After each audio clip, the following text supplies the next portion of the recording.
maximizing your taxes. And I know it's tax season. Whoop, whoop. I don't know if anyone's been excited about that, but it does mean an opportunity to either make some money back, hopefully not have to pay back too much money. But my goal is to show you how you can maximize your taxes and actually reduce your tax liability. So let's get into it.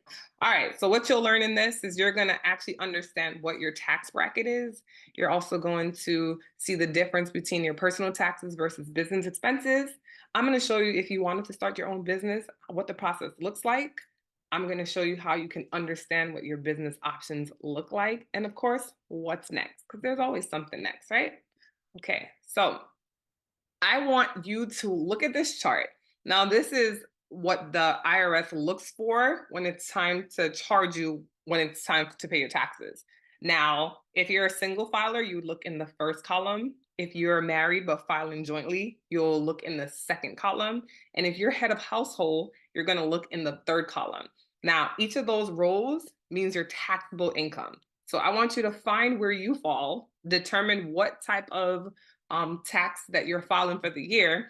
And then when you see it, try to memorize where you are. Because so if you make if you make $65,000 and you're married and you're filing jointly, then you would be at the second level where it says $22,000 to $89,450. Okay. So even if you're unsure where you land, I want to make sure you understand how you're taxed. Okay. So say, for example, you said, I make $100,000 a year.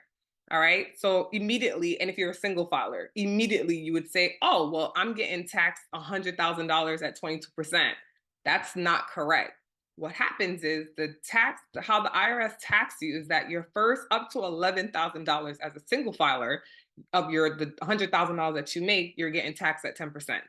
Now, the additional money from $11,000 to $44,725, you're getting taxed at 12%. And now the remaining of your income of $44,725 to $95,375, it's 22%.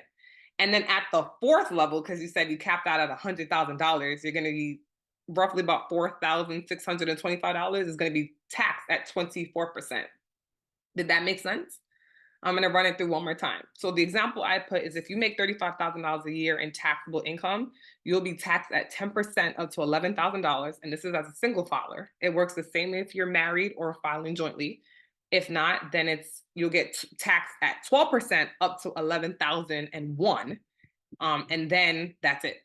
Does that make sense? Hopefully it makes sense. But there'll be a Q&A portion if you do have any additional questions for me, okay? All right.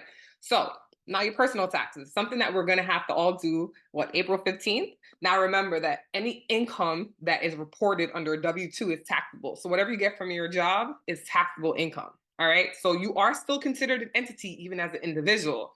But the difference is you don't have any expenses, but you have the pretty word called deductions and credits. Okay. So you might have a family and you're head of household. You might be able to file some dependent credits if you have children, or you're taking care of a family member. If you have a green electric car, that's something that I believe in. I do have one. You get to claim your clean vehicle credit, savings credit. If you own a home, if you have healthcare credits, if you're paying any medical expenses, work-related deductions, how you get to work, the tools that you use while you're at work. There's also some ways to itemize deductions, and that's very dependent on the field that you're in. Education, so if you're in school, you can also have a deduction of your 1098.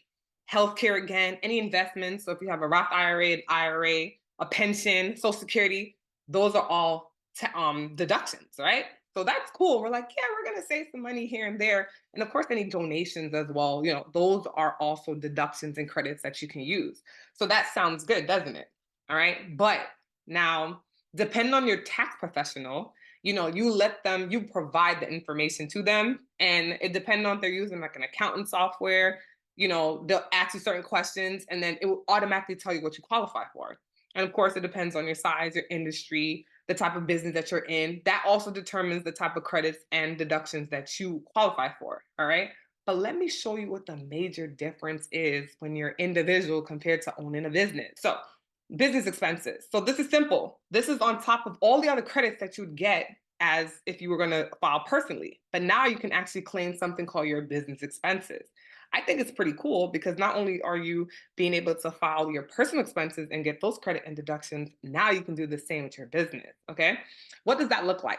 So it's COG, that's cost of your goods sold. You buy something and you sell it back, it's a write off. Capital expenses, of course, depends on your business. If you have capital, your business assets. So if you use your car for business, part of your home for business, your phone, improvements, even if you fix part of your home and get new windows, part of that is a write-off because you're using your home to conduct business. Your rent expenses, that also includes what you pay to the landlord and or your mortgage. Travel expenses, that's like a big one because I like to travel. So one of the businesses I do requires me to travel. So all of my flights, my car, taxis, all expenses, I can write them off. My phone, as mentioned, any interest expenses. So I don't know if you carry a balance from month to month, but your interest can also be written off.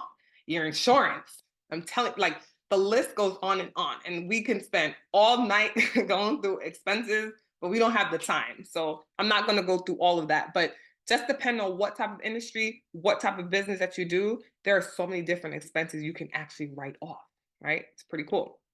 Now, if you wanted to get started with the business, there's simple ways you can do this. If you could be a sole proprietorship, I'll break down this a little bit more.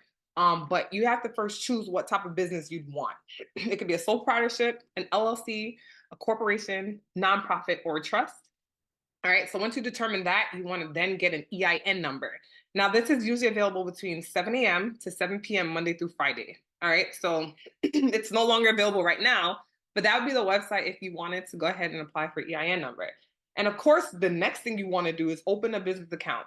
Okay, you definitely want to have your income and your expenses separated for sure, 100%. You don't want to mix it, of course, unless you're a sole proprietorship. Even as an LLC, you can, but I like to know what money is allocated to business that I can write it off and what's my income that has nothing to do with the business. Okay. Now, depending on where you are in your business, I recommend you hire a bookkeeper. Okay. Just because they're really good at being able to determine what you can write off as a business, what you can write off as personal. They can provide the reports that you'll need for your taxes or to give to your tax, like your accountant. They'll be able to pull the reports for you. Or of course, like I said, you can do it yourself. And a lot of times I have people will ask me, hey, can you do my taxes for me?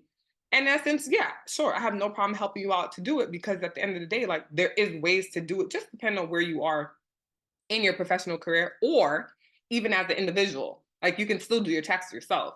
But again, it just depends on where you are in your business or where you are financially, or if you feel comfortable taking on this challenge yourself, feel free to do so. I always recommend you get an accountant or someone who understands taxes so you can save the maximum that you can. Okay. All right. So I did say I'm going to mention the different types of businesses that are available. So, for example, a sole proprietorship could be Airbnb, Turo. So Airbnb, the rental units. They just have it with I believe, what is it called? The other one, VRBO. All right, then there's Turo, which is the car sharing. If you want to get in the network marketing, sole proprietor simply means you have no employees and your business for yourself. That's all it means. And of course, there's a liability because that's considered personal.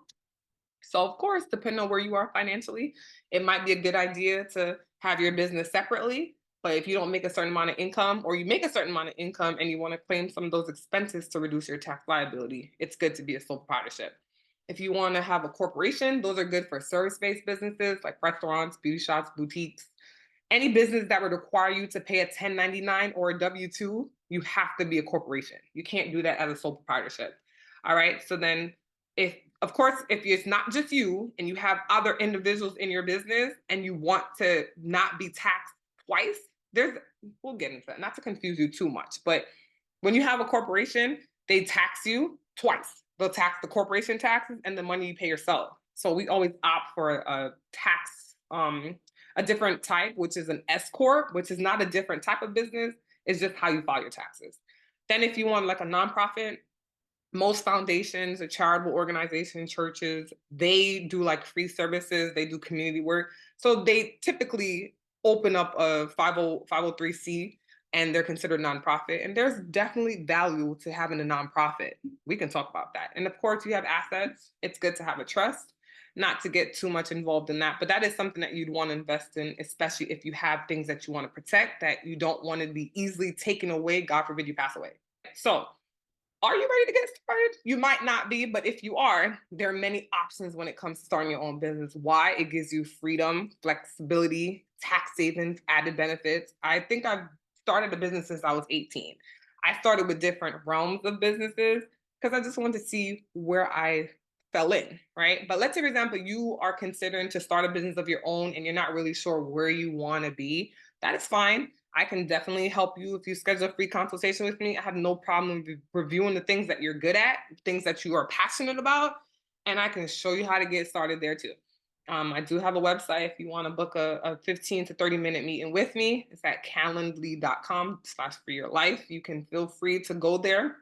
Or if you're ready to do business with me, anything that you need, you can always check out my services tab on my website and I can help you get some valuable insight there as well. All right. And these are just few of the different services that I offer. I do bookkeeping. I do debt consolidation. I do some financial coaching and counseling. Now, I'm going to quickly give you a backstory of how I even got started in this. So I realized that proper bookkeeping was important.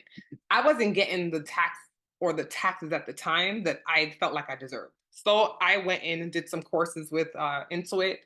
I got certified. I realized, oh, so there is actually a technique to this. So of course you can do your own bookkeeping, but the thing is, you just have to know what you'll get the biggest bang when it comes to your taxes. All right.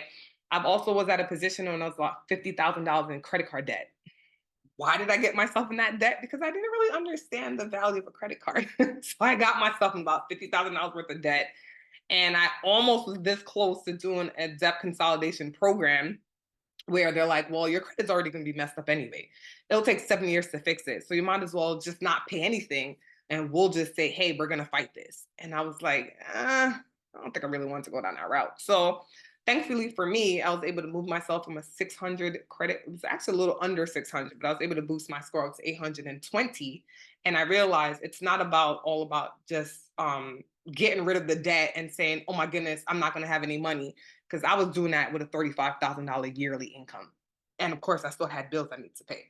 So I do provide coaching. I do believe like even when you're starting a business or if you're just getting into the habit of things, it's just a good idea to understand the process and how it works. And I am offering a few discounts if that's something that you choose you want to do, or you can just do the consultation. That works fine as well. Now, if you have any questions, I am going to give you the opportunity to go ahead and do that now. But thank you so much for spending some time with me, for reviewing this information, and just being totally awesome.